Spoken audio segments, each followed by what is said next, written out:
Well, thank you very much. It's a huge pleasure to be here with such a fascinating audience in such a beautiful location.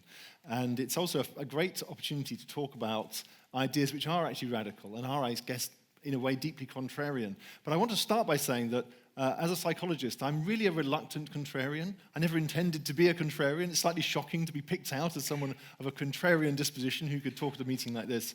But I think it's actually true. And the reason I think I've come to such contrarian opinions, and you'll hear some of them shortly, is that I've started out a few years ago thinking, what can I tell the wider world about what psychology has learned? Not really neuroscience. I'm a psychologist, not a neuroscientist, really. So I don't really know much about the brain apart from some very, very crude, basic things. Psychologists like me focus on what the brain does. This sort of thinking of the brain as an information processing machine. What information does it process? Where does it go wrong? How does it make mistakes? And I was thinking about this question of, well, what do we know in psychology? And I started to think, well, obviously there's lots of papers, there's lots of books out there, but many of them are rather technical and rather detailed and don't seem to tell us anything, the big picture that as human beings we'd like to reflect on and would change our perspective on ourselves. And yet, on the other hand, there are a few things, and I'll be telling you about some of them shortly, which are really, really weird. There are things that are so strange about how your brain works that it seems just inconceivable that they're really true. And I think those are the places to focus. And that's what I did in the book, which will be the theme of today, The Mind is Flat. I took some of the bits of psychological research, and there's lots of them, which seem to give us a very, very strange picture of ourselves.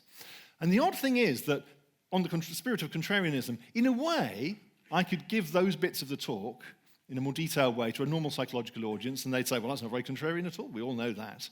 But if you then talk about the conclusions, what it means, then everyone thinks, oh, no, well, we don't want to go that far. Oh, heavens above.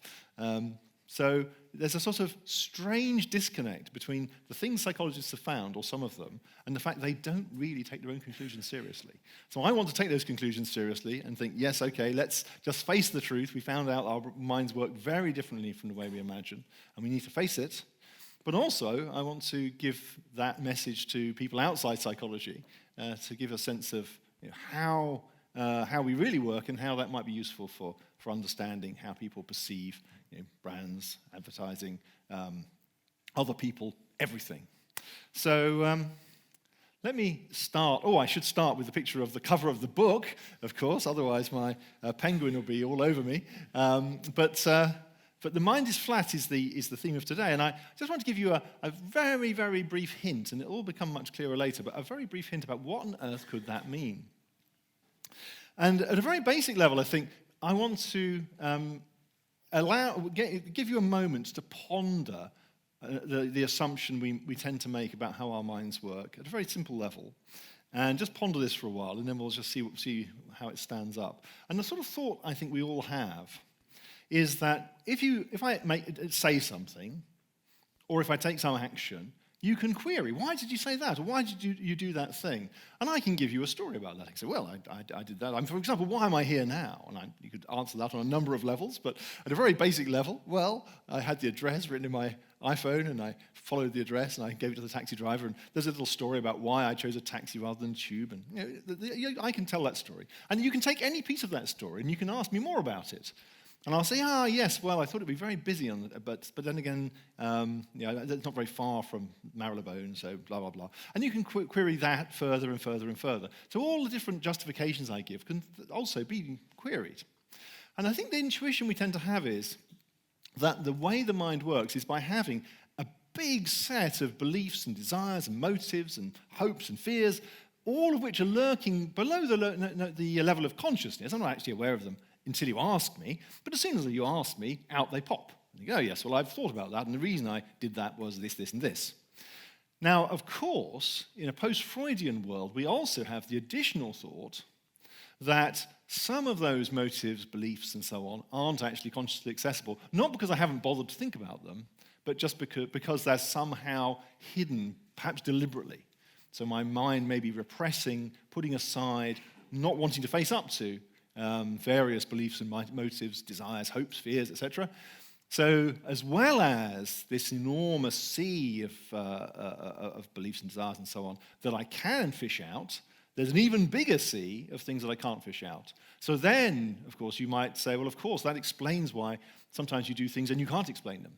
And the reason you can't explain them is because they're driven by these complicated mental soup or vast sea of stuff which actually you're unable to fully plumb.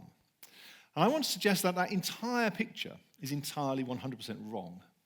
So if one has that feeling that when queried, I fish out the answer, and when queried again, I fish out the answer, and sometimes I can't fish out the answer, it's in there, but it's in my unconscious. That is a completely wrong way of thinking.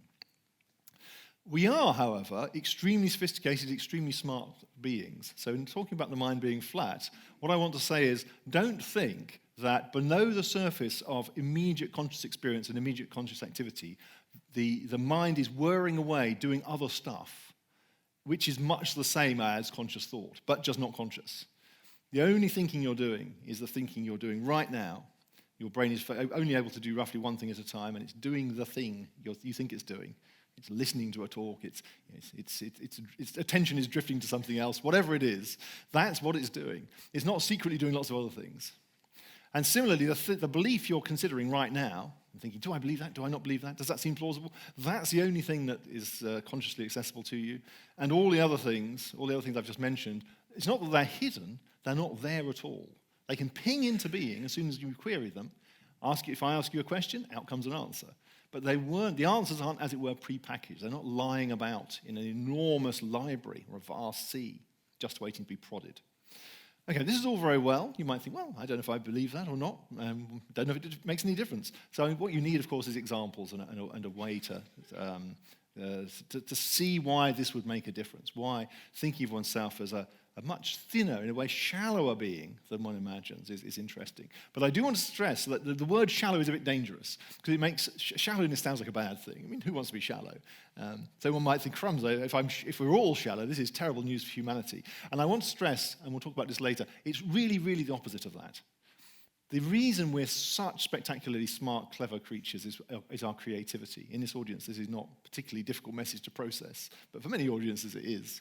And the creativity that we have is so great that we're able to improvise and make up and create solutions to new problems, create explanations for things we've done, create explanations for the explanations, all so fluently and so well that it's easy to fool ourselves that instead of creating those explanations as we're going along in the moment, we actually had them prepackaged. So it's as if we're sort of tremendous fictional machines, able to generate an answer to almost any question. But don't kid yourself that the answer was lurking there before. It's something that pinged into existence just when you wanted it. So, contrarianism. I want to start just briefly, not talking about the thesis, but talking about the fact that this is a contrarian thesis. And actually, I'm not going to dwell on this, but it actually has three contrarian origins for me personally. So, how does this work? Yes. So, if you try to build AI systems, and when I started my career as a PhD student in Edinburgh, I was very interested in the interface between psychology and AI. So that's the discipline of cognitive science where I started out. So if you want to build an intelligent AI system, a very natural strategy, which in the 70s and the 60s was the strategy, was to get people who are good at something and just ask them what they know and just stick it in your computer. Seems sensible. If you've got a chess player, they know how to play chess. There they are playing chess really well. So you just ask them, well, what do you do? And they say things like, oh, don't lose your queen, that'd be very bad. Keep the center of the board, castle early, and other various helpful nostrums. So, and indeed, there is whole chess books written with titles such as Principles of Chess. So you think, well, as an expert system designer, an AI designer, you think, well, I just need to take the wisdom from these books and from these people, put it into my computer, and just turn the handle. And it turns out that whether you're trying to make a machine play chess or do medical diagnosis or do anything else, this is an absolutely hopeless strategy. Now, why is it a hopeless strategy? Well, I think there are two fundamental reasons. One is that people simply have no real ability to tell you what they know. So they give you the vaguest descriptions. They say things like, oh, well, control the center of the board, castle early. Yeah, but that's really not that helpful. You've got this enormous range of pieces on the board. What are you going to do? What's the move? And they don't have a rule for that. They just have these very general principles, which are just too vague. And actually, in showing up the truth of that, if you open up books which say things like Principles of Chess, what they actually are loads of examples. They say, oh, here's a chess position. Here, in this one, you do this. Here's another one, which is a bit similar, but a bit different. And so they go on. So there are no principles. Or if there are any principles, the chess players don't know what they are. The same for doctors, the same for lawyers, the same for every expert, the same for every person. If you think about what you know about the everyday physical world, this was a great topic for early AI. How do we know that when I pour fluid on the floor, like water, it'll splosh everywhere? But if I pour sand, it'll form a little heap. Now, in fact, the physics behind that is quite complicated, but strangely, we seem to roughly know it. So a natural question that people in the 60s, particularly in Stanford, tried to ask themselves is, well, surely we can take that knowledge, extract it from people, and get an AI system to reason about the everyday physical properties of the world. And again, completely ran into total deadlock for the same reason. People just can't explain what they know. That's problem one. There are gaps everywhere. There's enormously complicated knowledge, obviously in evidence. And when you ask people what it is, they give you a few snippets. But the other thing is the snippets are self-contradictory. So after a couple of snippets, you think, well, hang on, you said this, but now you're telling me that. What's going on? And the answer is, oh, I don't really know. Oh, there's another reason. Oh, yeah, there's a way of breaking that deadlock. But what about this deadlock? Oh, there's another one for that one. Basically, it just looks like the person who's got all the expertise doesn't really know what they're doing at all. And you wouldn't believe they did know what they were doing, except for the fact they are obviously experts. They can play chess really well. They can diagnose patients. The stuff they give you is self-contradictory and full of gaps. The same story applies when you look at linguistics. I won't dwell on this. It's a slightly technical, where's my pointer? Technical area. But for me personally, this was actually a very big driver. So if you want to try and understand how language works, a very natural strategy would be to ask people how it works, and they have nothing to say. So, well, what's the grammar of English then? Come on, let's write down the rules. Well, who knows? Now, in fact, the linguists have spent a long time trying to figure out what those rules are. And there are some very beautiful regularities in languages. But it turns out, at least in the last sort of 15 or 20 years, that there's been a big move to thinking that language understanding in humans and the way it develops in young children isn't actually driven by there being a system of rules which our brain somehow reconstructs. Each child has to reconstruct the rules of its parents. Instead, it works much more, rather like the chess playing I was mentioning before, it works by having an enormous range of examples. So instead of there actually being some kind of deep rules inside my head, in fact, what I've actually got is an enormous range of example sentences, of example bits of language, and I can creatively and fluidly take those, vary them, mash them together in different ways to create new sentences. So the whole sort of way people think about language has started to change. From a rather rigid, rule-based, there is a deep system of rules that's somehow mysteriously hidden within us, which we must be in our unconscious because we can't get hold of it. If you actually try and generate that set of rules, it never really turns out to be possible. And much better is to think about language as a large system of experiences and examples from which you're generalizing.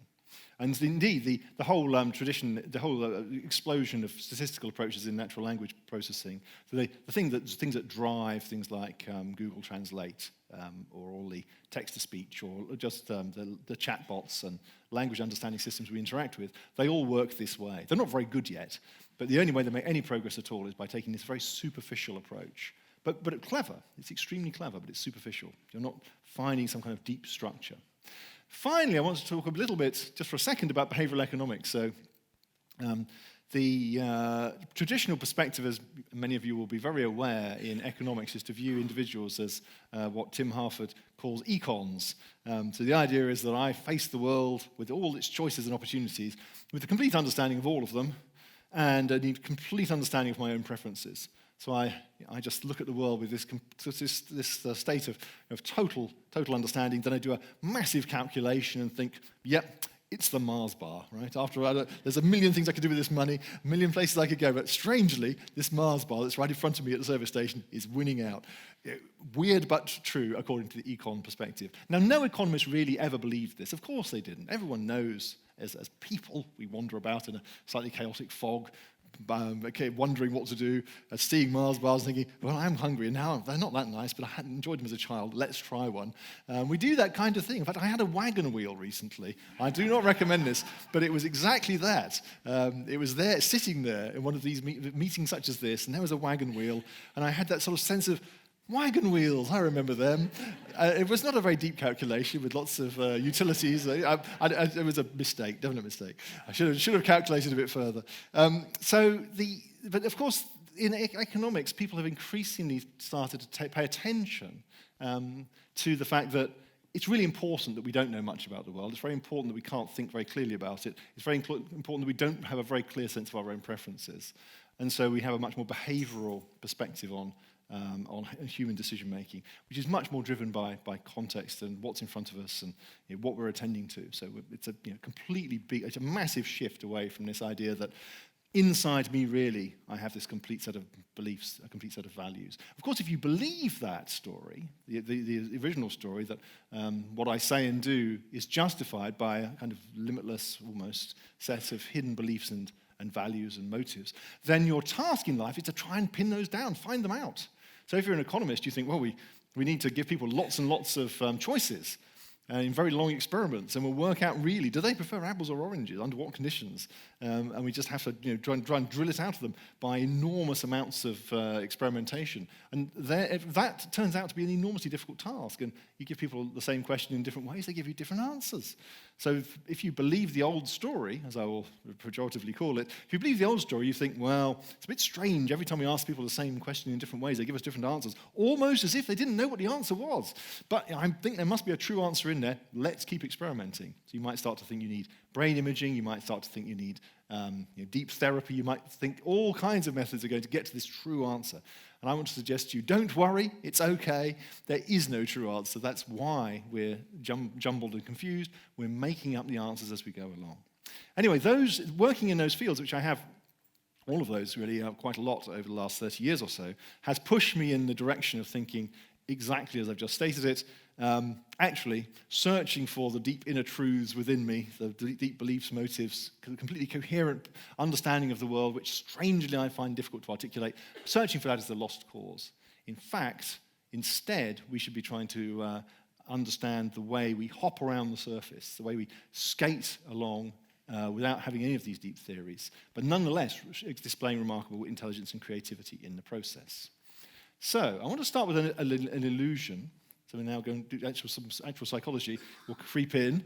Now, the trouble is with this illusion that I'm foiled by being in a room which is so wonderful and so beautiful as this, with such a huge screen. So if you can see one of the smaller screens, the illusion is much more powerful. And in fact, if you could see this sort of in a normal-sized auditorium with a normal-sized screen.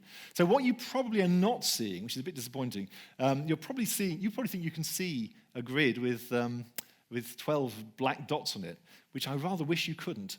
If any of you can see the smaller screen, you'll find those dots. And I can see, for example, I can see about 2 dots at the moment on the small screen. And then I can see 1. Oh, there's another one. You should find yourself thinking, oh, they're pinging in and out of existence. Unfortunately, we're foiled by our wonderful AV here. So I just have to tell you the story as if you are subject to this illusion, which you're not, because it's just so massive. That's just disastrous, isn't it? Normally the screen is so small you can't see it. Now we've got the opposite problem.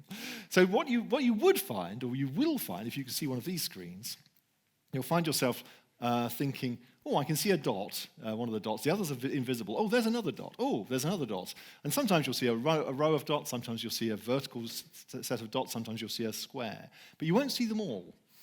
Here, of course, they're so massive, you can't avoid them. But it's a very strange experience because it looks as if, as you move your eye about the picture, it looks as if they're pinging in and out of existence. And the reason for that is that they are actually quite hard to see when you're not looking directly at them because of the way the contrast is designed. So the black dots have a little white ring around them, and if you blur those together, it's grey, so it sort of blurs into the grey.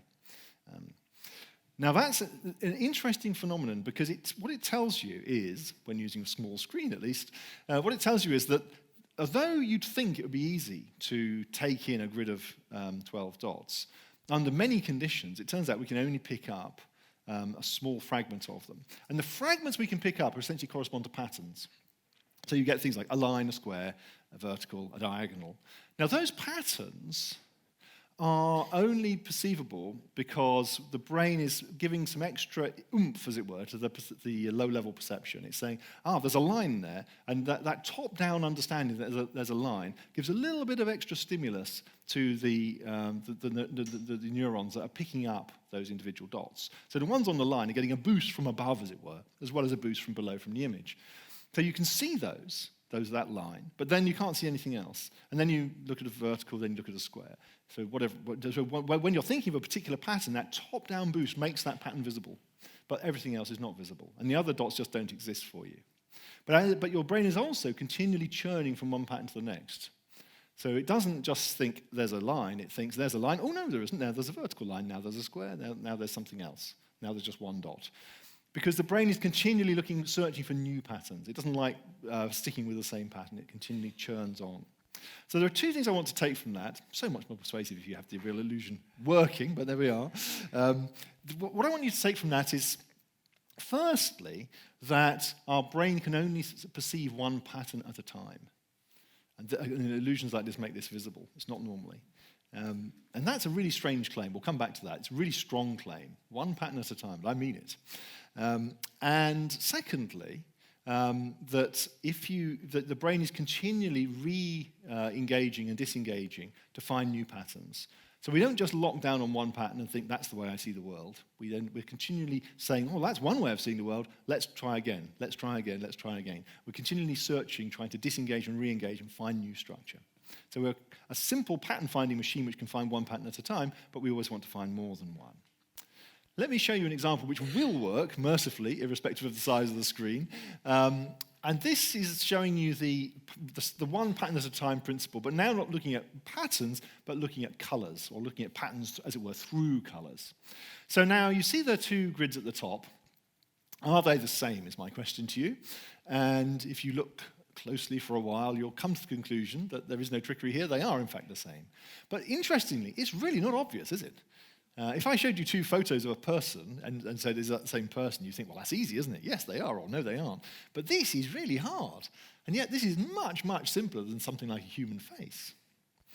So what are you doing when you're doing this task? Well, the first thing you do, and you've started doing it already, is thinking, well, I see a couple of greens, then a couple of reds, and then a blue, and then a red, and then a yellow. So I'm just sort of going through the grid, just ticking them off, and checking across to the other grid and saying, yep, that matches, greens, yeah, red, blue, red.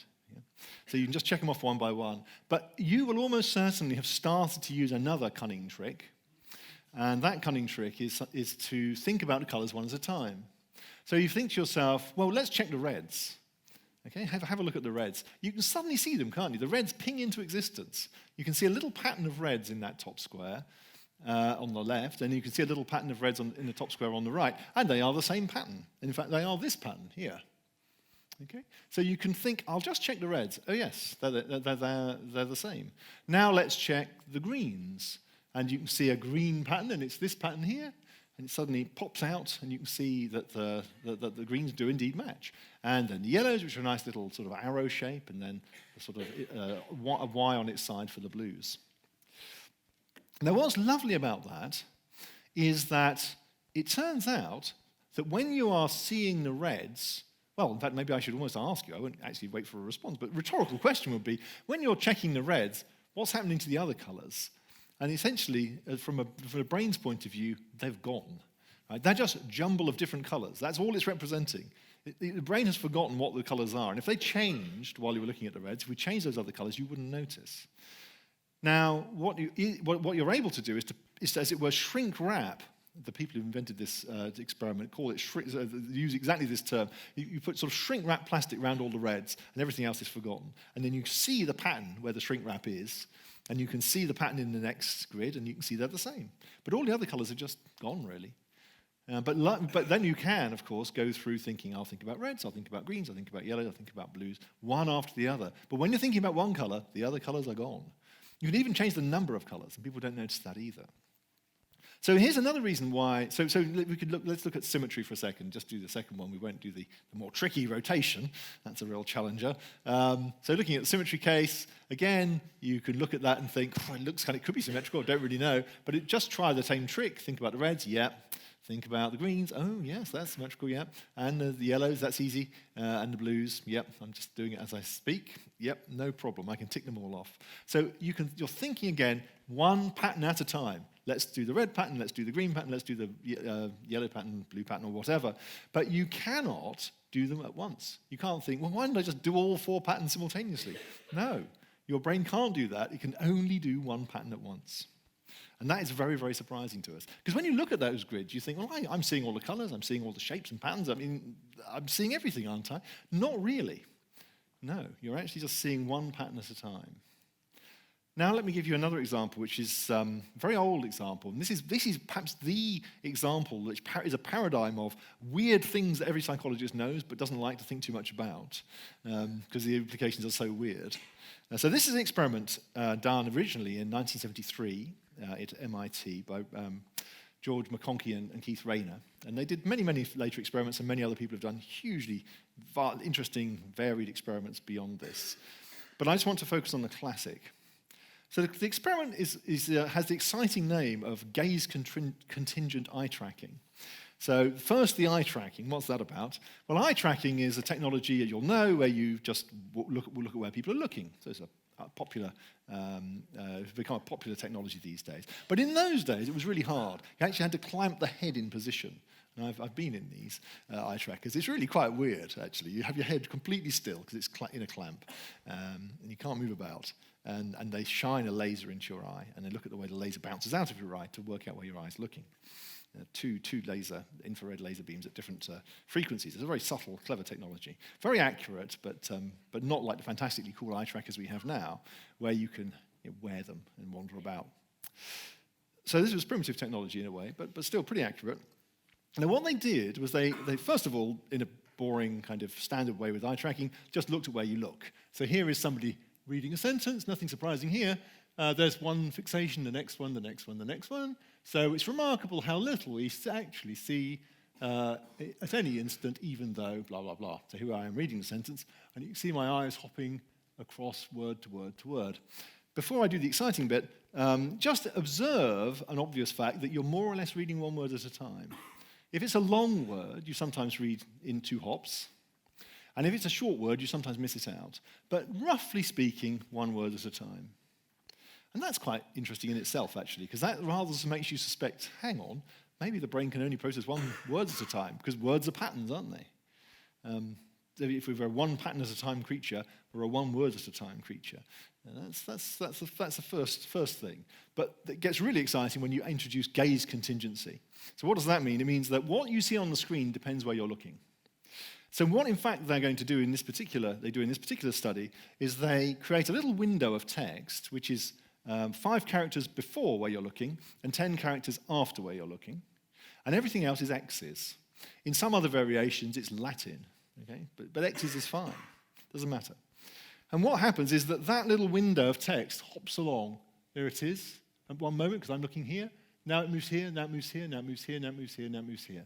So as I read, this little window of text goes bump, bump, bump, bump, bump across the page. So if you were looking over my shoulder when I was doing this experiment, that's exactly what you'd see. The really fantastic thing is that if I'm in the experiment, I don't see that at all. In fact, I don't see anything. I'm just reading. So I'm sitting there, reading happily away, and you say, and I say, when's the experiment start? What's happening? I mean, nothing's going on. What's unusual here?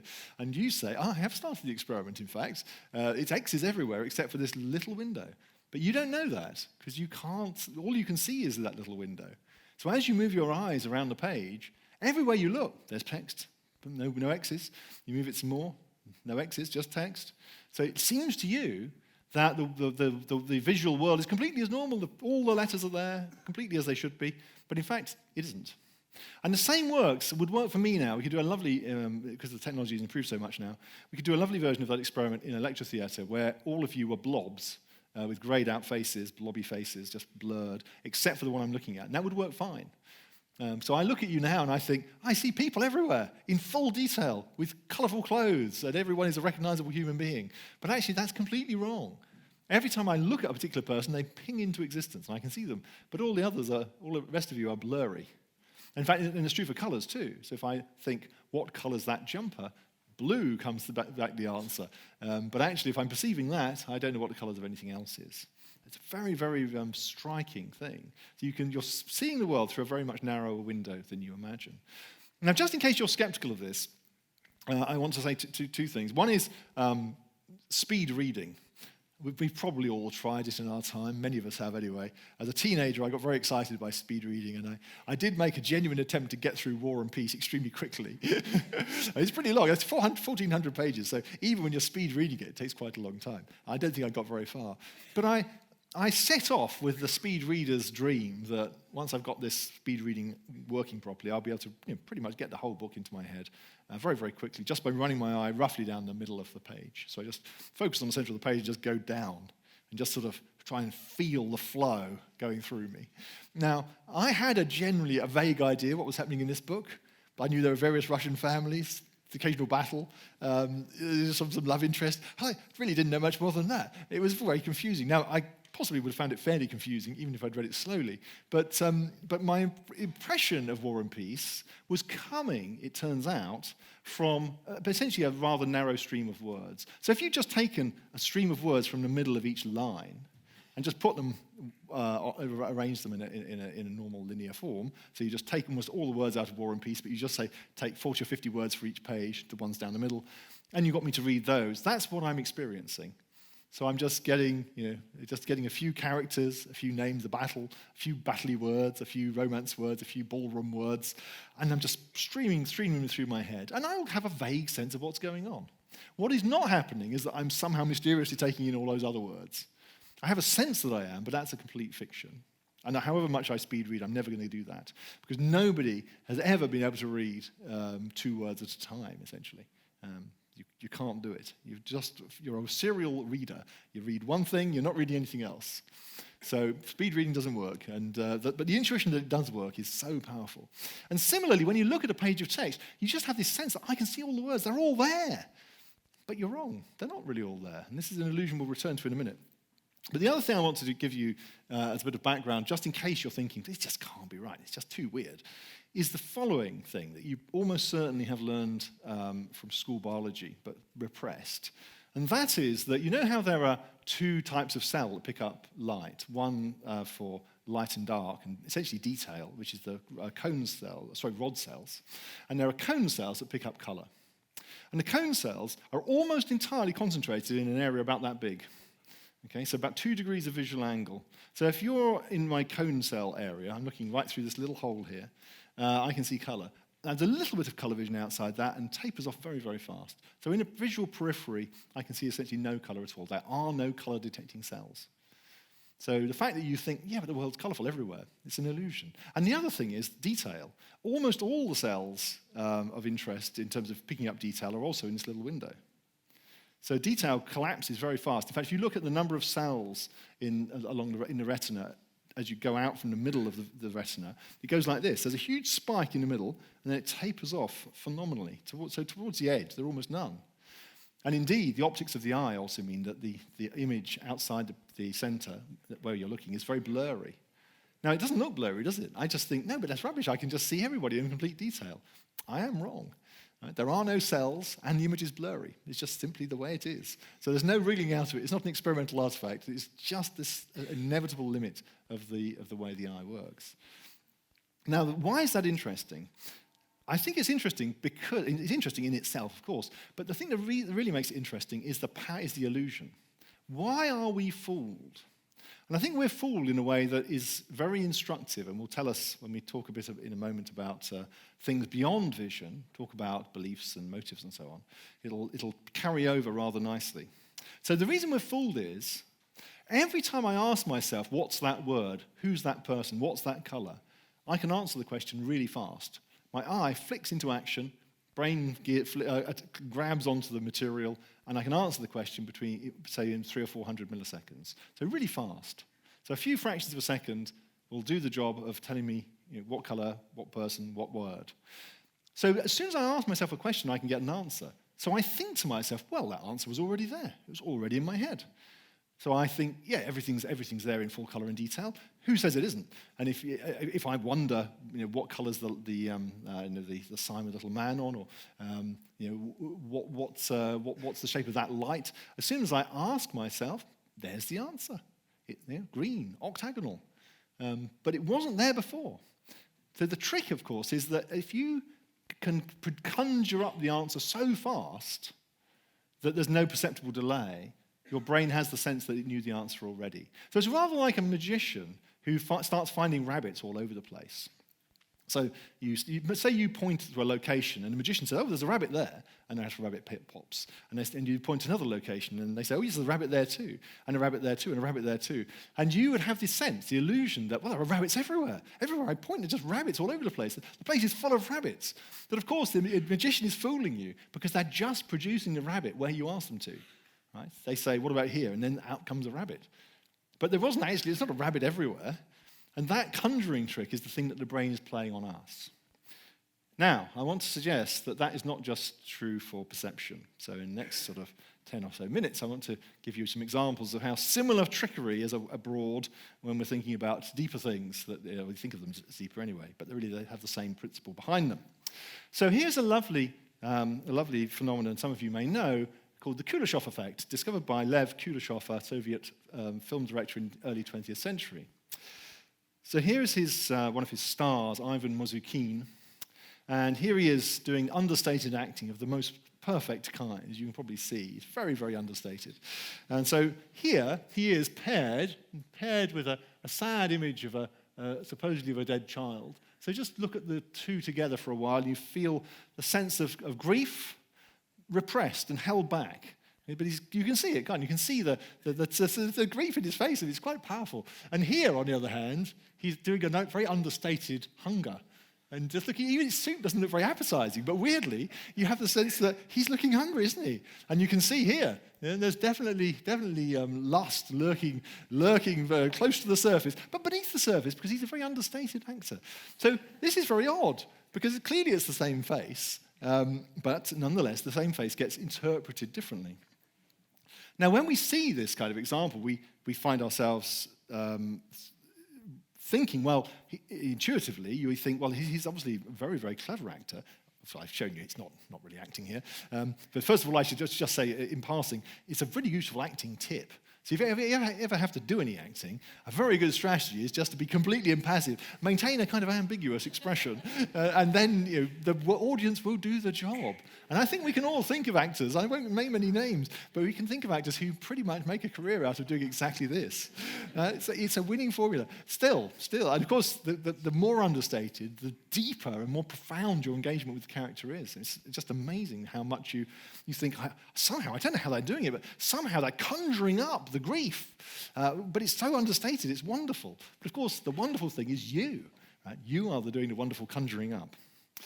Now, the thing I want to take from this, and we'll pick it up in a minute, is that you should think about the same phenomenon when you're thinking about your own emotions, or indeed, for that matter, your own beliefs. But let's just focus on emotions.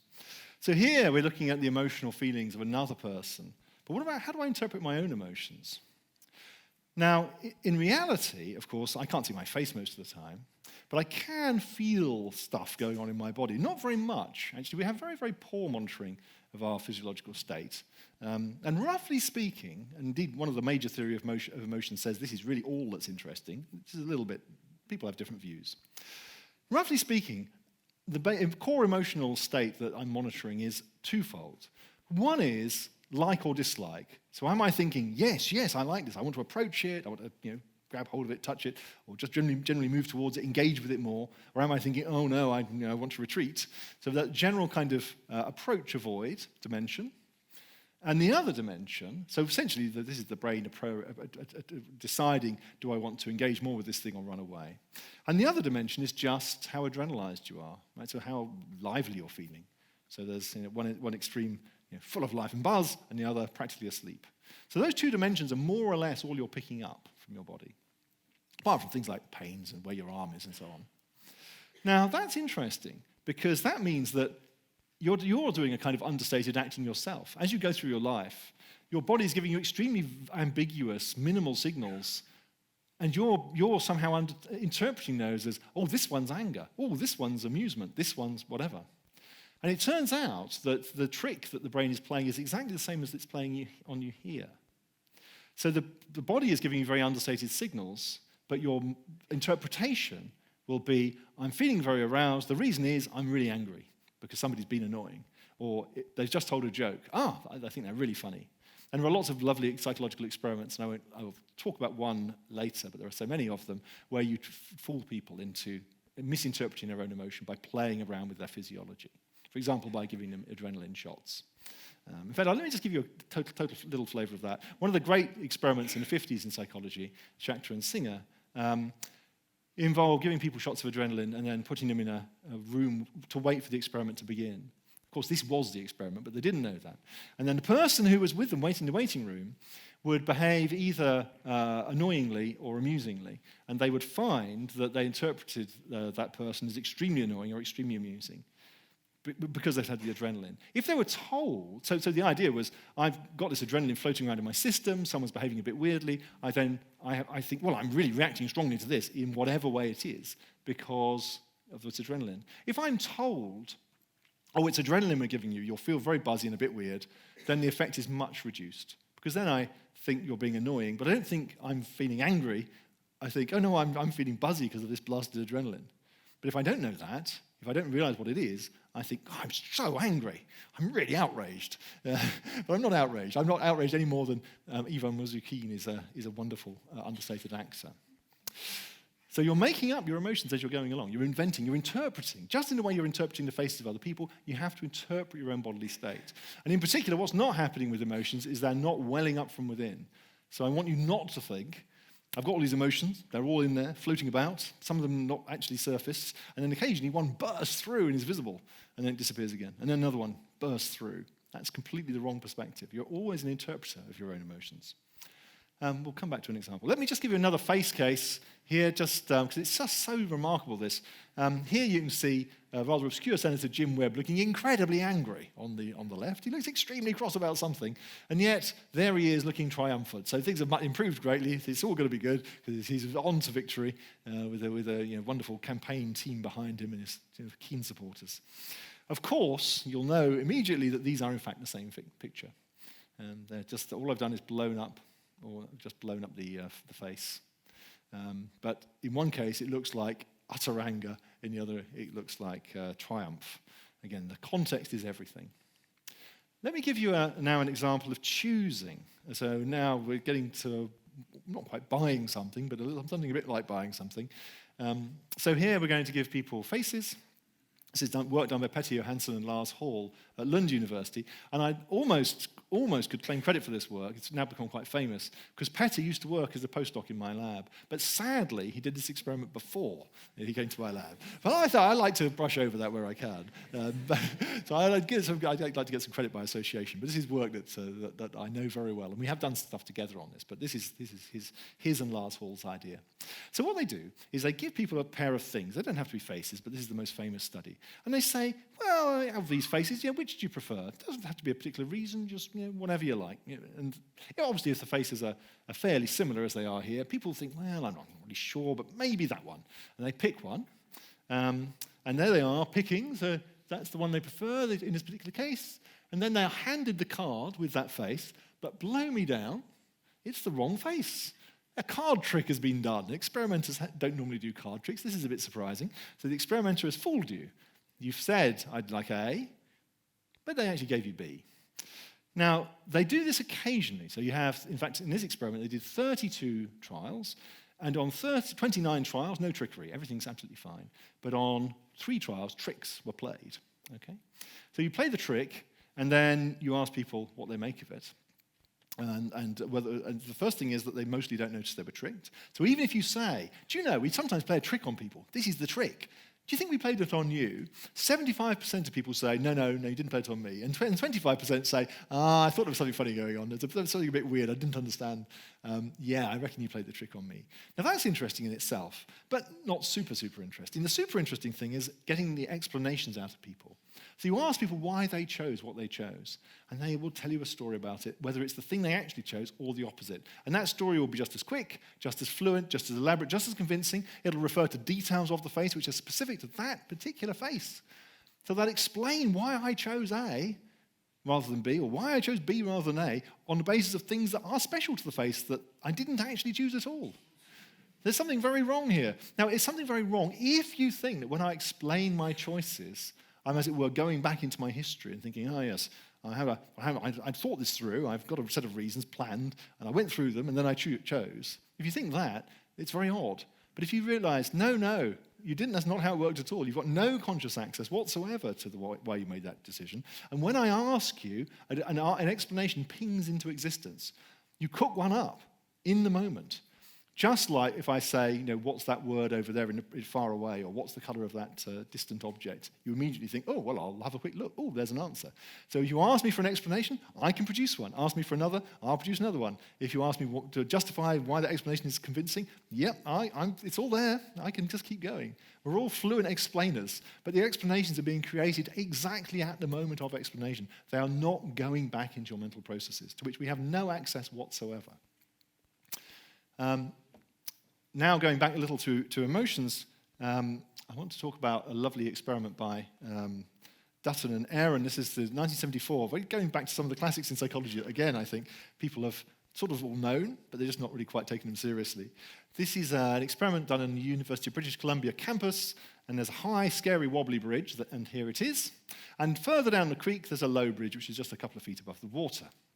They stationed, attractive female experimenters at one end of the high bridge and the low bridge, and they interviewed male bridge crossers. In fact, with the bridge crossers, they gave them some sort of questionnaire to do, very boring, and they just said at the end, by the way, for ethical reasons, if there are any queries or issues this has raised with you, you can get back in contact with me. Here's my number. And the question is, who calls? And excitingly, about 50% more people call when they've just been across the high bridge, which was the prediction, right? This is the wonderful thing. So why? What is going on?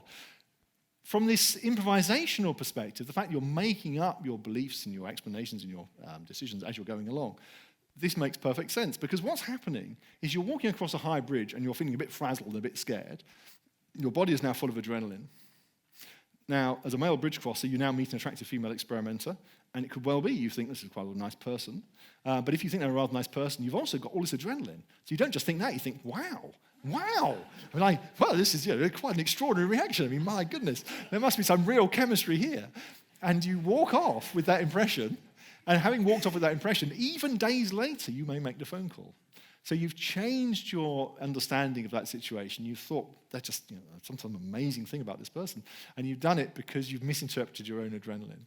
So it's another understated acting point. The body is giving you very vague signals, but you're giving very rich interpretations. But you think of the interpretations as coming up from within, but they're not.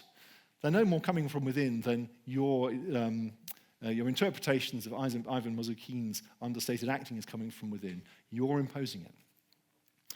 Okay, I want to say a little bit now, as we get towards the end, about why we're not wildly unstable creatures. Because I want to suggest that we're improvisers, we're creative creatures who will always create an answer to any question we're asked. And that, just as in the case of vision, is what gives us the impression that it's all there before. So you ask me to explain myself, I do, and I think, well, I obviously had that stored away. I bet you that's why I actually did it. But I'm wrong. I just made that up on the spot. And it's only by clever psychological experiments that we can tell that. But on the other hand, we're not totally chaotic creatures. We're not improvising completely at random and from scratch every moment in a totally unpredictable way. We're quite stable. Now, the first thing I want to do is to encourage you to think, I think with this audience, you don't need much encouragement, to think how remarkably creative the human brain is. So first of all here then, just look at this remarkable example by the Japanese vision scientist Urasawa, this wonderful sphere which is created from these fragments here. So these fragments are just moved around by PowerPoint, and below me down, suddenly a sphere pops into existence. It's astonishing. Your brain has created that. There's no real sphere, of course. Of course, there is no sphere. It's in your imagination only. But you've created it essentially instantly. So you have a sense of perceiving a very complicated, rich object with spikes radiating out from the center of the sphere. The spikes are all the same shape. Some of them are occluded by the curvature of the sphere. The sphere starts to look a bit whiter than the background. All of this stuff is generated by your imagination, but done so quickly that you have a feeling, naively, that the sphere is there. But of course, perception's always like this. You look around the world and everything pings into existence, and you have the sense that, well, it was there all along. But in fact, you just created it, and you're a very, very clever creator. But I want to also suggest that your creativity works by taking things you do know about and twisting them into new forms. That's the real essence of human creativity. This is the idea of minds as traditions. What makes us stable, what makes us able to have the same stable pattern of behavior over time is that when you see a new thing, you interpret it in terms of old things, but you do it in a very lateral thinking, creative way. So here are some faces. And as you can see, these are faces that are, have very, not just obviously faces, they're funny faces, but they also have personalities, don't they? I mean, just look at this poor bag here who's trying to look angry. There's a real sense of rage, but just kind of knows it's not convincing. He wants to terrify you, but it's just obvious to him and to us that we're just not scared, are we? Whereas this cheese grater here has such a look of willingness to please. It's standing up so beautifully straight, desperately wants to be loved, but you feel there's a certain desolation. Whereas the wood there, you can see, is in a state of some inebriation. This is not a face you'd want to ask a difficult question to. And the poor old anxious sink. There's a real, again, a terrible sense of desperation. Something terrible is about to happen. So the fact that we're able to transfer knowledge from actual faces, which are all pretty similar, all our faces are roughly the same, to these really weird objects, and not just to transfer the faces, but to transfer all the emotion as well. That's really a remarkable thing. But that's a clue that we're amazing at transferring information from one domain to another, from one area to another. And that's what allows us to skate so cleverly on the surface. So we actually have an enormous range of past experiences, and we can deal with new experiences by referring back to those past experiences and transforming them and transmuting them and changing them to deal with the future. So minds, I think, are traditions rather like culinary or musical traditions. We're taking the past, recreating it to deal with the future. A final bit of the psychology is to give you some impossible objects. You'll all be familiar with things like this. These are particular favourites of mine, Swedish artist Oscar Reuterswärd. Stamps. If you look closely at any of these figures, if you scrutinize them for a while, you realize none of them really make any sense. But beautifully and delightfully, that's not obvious to you at first glance. So if your brain could really take in the whole thing, and this is not the whole of a whole world, it's just a whole figure. If you could take the whole figure in and turn it into 3D, it would immediately think, oh, weird, doesn't compute, what's this? But it doesn't. It looks at it casually and thinks, yeah, that's fine, nothing wrong with that. Because it can't take the whole thing in. But each individual piece, of course, looks perfectly three-dimensional. So if I focus on one particular strut or one particular cube, that particular thing is absolutely fine. Nothing wrong with it. But as I move from one part to the next part to the next part, I suddenly find, hang on, what's in front of what here? How does that fit together? I suddenly discover that the thing is not actually coherent. And that's a really good metaphor for it, I think, for how our explanations of behavior work. If you ask me why I do something, I'll give you a story. Perfectly coherent, looks perfectly deep in 3D. Then you ask me another question about something else, and I'll give you another story, and another story. And I keep on giving you stories. The thing is, put them together, and you get something completely incoherent and contradictory. And that's the problem with the expert systems, that's the problem with the AI chess players and the AI doctors. You take bits of information, they look coherent, but you put them together, they're just nonsense, because you're actually making it up quite literally as you're going along. So I want to suggest, one more slide after this, that in fact we should view the mind itself, as we conceive of it, as viewed as consisting of beliefs and desires and motives and hopes and fears, as itself an impossible object. It's not real. We think, and I can express a belief, I can express a desire, but I can imagine, I bet there are loads more inside me. In fact, here's another one. Oh, here's another one. And you can query me and I'll pop out with them. But in fact, I'm inventing them all as I'm going along. What I'm actually a bundle of is not beliefs and desires and motives and so on. I'm a bundle of past experiences. I'm more like the law or a culinary tradition or a musical tradition. I'm an enormous repertoire which of past experiences which can be harnessed to create new experiences. So, final contrarian conclusion. It's so tempting to think my mind is like an iceberg. There's just this tip of conscious experience flowing through me now, but below that is an enormous amount of stuff. Now, actually, the thing is that the thing that's bad about the iceberg metaphor is that we think that the stuff below the surface is just like the stuff that's above the surface. So we think that it's all ice all the way down. But in fact, the stuff below the surface is just the mysterious operation of your brain. Very complicated, very hard to understand, very large networks of interacting neurons doing complicated pattern completion. They are nothing like beliefs, desires, motives. They're not the things we can talk about. So in fact, there is something underneath your conscious experience, but it's just not more ice. It's nothing like your conscious experience whatsoever. So I think the illusion is thinking that deep beneath the surface, there's more stuff, but it's a bit like what's on the surface. The mind is stranger than that. Great. Thanks very much.